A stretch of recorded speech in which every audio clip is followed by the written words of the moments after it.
శ్రీమహాసరస్వత్యై నమః, శ్రీమహాగణాధిపతయే నమః, శ్రీగ్రామదేవతాయై నమః. ఈరోజు చైత్ర బహుళ అమావాస్య.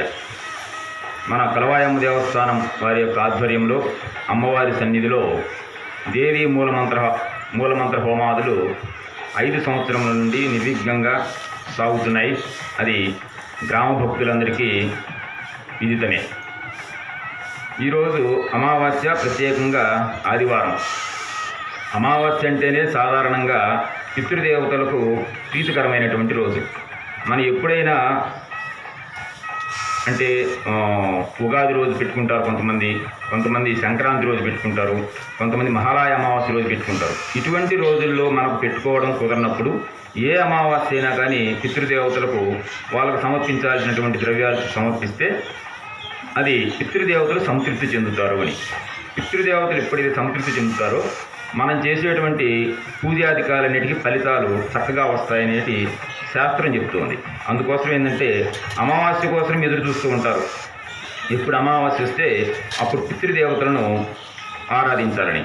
అలాగే పితృదేవతలతో పాటు ఈ రోజున ఆదివారం అమావాస్య మరియు ఈ యొక్క విశ్వావసునామ సంవత్సరానికి ప్రథమ అమావాస్య, ఈ సంవత్సరానికి తొలి అమావాస్య.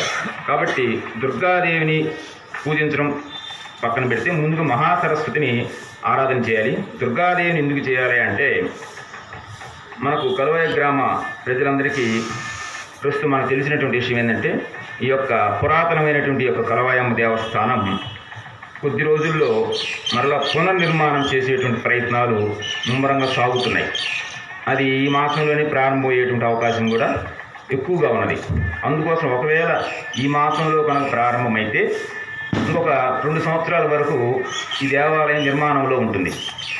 అటువంటప్పుడు ఈ యొక్క దేవీ హోమాదులు చేయడం అనేది కొంచెం కష్టతరం అవుతుంది. కాబట్టి ఈ విభాగానికి ఇది చివరి హోమం అయి ఉండొచ్చేమో అనేటువంటి ఉద్దేశంతో మనకి యొక్క స్థలదేవత దుర్గాదేవి.